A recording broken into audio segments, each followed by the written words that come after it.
Hello students and welcome to online tutor. Online tutor में आपका स्वागत है और यदि आप मेरे चैनल में पहली बार आए हैं तो इसे सब्सक्राइब करना ना भूलें। अभी हम कर रहे हैं एक्सरसाइज 1.1 का जो है क्वेश्चन नंबर 6 और क्वेश्चन नंबर 6 में इन्होंने बोला है explain why 7 into 11 into 13 plus 13 and 7 into 6 into 5 into 4 into 3 into 2 into 1 plus 5 are composite numbers. तो देखो हमने नंबर्स में पढ़ा है कि ये जो है नंबर को हम लोग दो प्रकार से भी कर सकते हैं, उनको क्लासिफिकेशन। एक होता है प्राइम नंबर, ओके, और दूसरा होता है कंपोजिट नंबर्स, ओके। तो प्राइम नंबर कौन से नंबर होते हैं? जैसे 1, ओके, 2, 3, 5, 7, ओके, उसके बाद 11। ये प्राइम नंबर होते हैं जिनको हम कैसे लिख सकते हैं? जैसे 1 को हम लिख सकते हैं 1 इंटू 1, ओके। 2 को हम लिख सकते हैं 2 इंटू 1, उसके अलावा कुछ नहीं लिख सकते। 3 को लिख सकते हैं 3 इंटू 1, मतलब ये वो नंबर है। जैसे 5 को लिख सकते हैं हम 5 इंटू 1, ओके। 7 को लिख सकते हैं 7 इंटू 1। ये वो नंबर है जिसका हम फैक्टराइजेशन नहीं कर सकते। उसको क्या कर सकते हैं हम लोग? उस नंबर को मल्टीप्लाइड बाय 1 इतना ही कर सकते हैं। मतलब इसके मैक्सिमम जो फैक्टर है वो 2 होते हैं प्राइम नंबर्स के, ओके। कंपोजिट नंबर क्या है? इसके अलावा कोई सा भी नंबर, जैसे 4 कंपोजिट नंबर है, 6 कंपोजिट नंबर है, ओके। उसके बाद क्या आ गया? 8 is composite number, 9 is composite number. क्यों? क्योंकि हम 4 को क्या लिख सकते हैं? 4 को हम लिख सकते हैं 2 इंटू 2 इंटू 1, ओके। 6 को हम क्या लिख सकते हैं? 3 इंटू 2 इंटू 1, ओके। 8 को हम क्या लिख सकते हैं? 2 इंटू 2 इंटू 2 इंटू 1, ओके। 9 को क्या लिख सकते हैं हम? 3 इंटू 3 इंटू 1, ओके। इसके अलावा कौन है? 12 भी एक कंपोजिट नंबर है, क्योंकि या तो नंबर प्राइम होगा या तो कंपोजिट होगा, ओके। 12 को हम क्या लिख सकते हैं? 2 इंटू 3 इंटू 2 इंटू 1, ओके। तो ऐसे नंबर जिनके जो फैक्टर है, ओके, दो होते हैं, वो होते हैं अपने प्राइम नंबर। मतलब दो में भी क्या, वो नंबर खुद मल्टीप्लाइड बाय 1, इसके अलावा कोई दूसरा नहीं। ऐसा नहीं हो सकता 2 इंटू 2 नहीं हो सकता, ओके। 2 इंटू 1 अगर इसमें अगर होगा तो एक ही फैक्टर एक्चुअली और एक 1 है, ठीक है।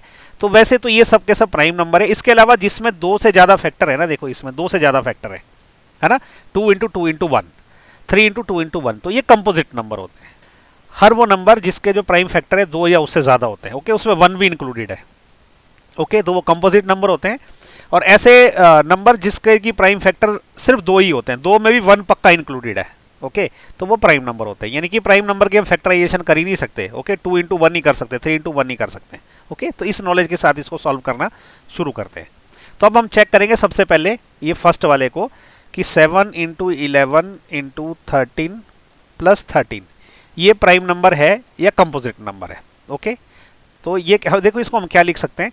हमने इसको ना 13, देखो दोनों में कॉमन है तो हम 13 कॉमन निकाल सकते हैं। तो अंदर क्या आएगा? 7 इंटू 11 और 13 की जगह क्या आ जाएगा? 1 आ जाएगा और प्लस 1 आ जाएगा। इसको मैं क्या लिख सकता हूँ? 13 इंटू, देखो 11 और 7 कितना होता है? 77 इंटू 1, वो भी 77 हो जाए, तो ये आ जाएगा 77, फिर ये प्लस 1 बच गया, ओके। तो ये प्लस 1 आ गया, तो ये आ गया 13 मल्टीप्लाइड बाय 78, ओके। तो देखो वैसे तो अपने आप में इसके दो प्राइम फैक्टर बन ही गए, ठीक है। और इसको 1 से भी मल्टीप्लाई करेंगे तो कंपोजिट नंबर तो हो ही गया। लेकिन हम चलो 78 का क्या करते हैं? इसको फैक्टराइजेशन कर लेते हैं, है ना। यहाँ पे कर लेते हैं 78 को फैक्टराइजेशन। तो ये 2 से चलेगा पहले, तो 3 दूने 6, 1 बच गया, 9 दूने 18, ओके। उसके बाद ये 3 से चलेगा, तो 13 3 कितना होता है? 39, फिर 13 से चलेगा और 1 बच गया। तो ये इसको हम क्या लिख सकते हैं? इसको हम ऐसे लिख सकते हैं 13 इंटू 78 की जगह क्या लिख सकते हैं? 2 into 3 into 13 into 1, 2 into 3 into 13 into 1। तो अब देखो इसके प्राइम फैक्टर क्या हो गए? ये जो भी नंबर था 2 से ज्यादा हो गए ना। अगर ये 2 से ज्यादा तो ये कंपोजिट नंबर है। तो हम ऐसा लिखेंगे कि because prime factors of given number are more than 2, okay, more than 2, ठीक है, 1 इंक्लूडेड, ठीक है। So therefore it is a composite number, okay. तो ये हो गया। तो अब इसका ये सेकंड पार्ट भी कर लेते हैं। इसको नेक्स्ट पेज पे करता हूं ये वाला। सेकंड पार्ट में क्या है? हमारे पास दिया है 7 into 6 into 5 into 4 into 3 into 2 into 1 plus 5। इसमें देखो क्या है ना, ये 5 और 5 हम कॉमन ले सकते हैं। तो 5 अगर मैंने कॉमन ले लिया तो अंदर क्या रह जाएगा? 7 इंटू 6 इंटू 5 की जगह क्या आ जाएगा, 1 आ जाएगा। ये देखो इसकी जगह मैं 1 लिख सकता हूँ।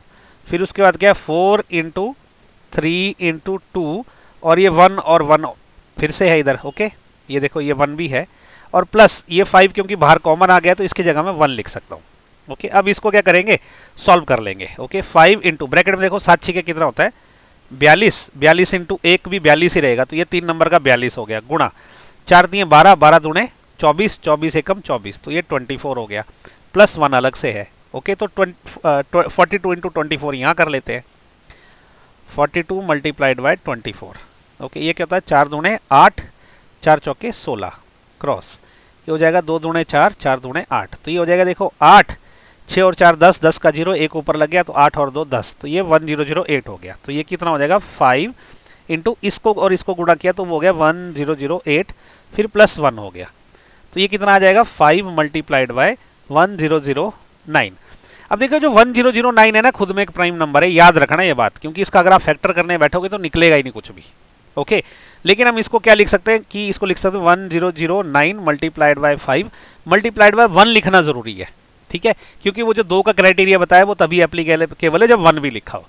तो इसके टोटल प्राइम फैक्टर कितने आ गए, इसके प्राइम फैक्टर 3 आ गए। ठीक है, 1 को इंक्लूड करके, तो हम ऐसा लिख सकते हैं अब कि because prime factor of given number are more than 2. Okay, therefore it is a composite number.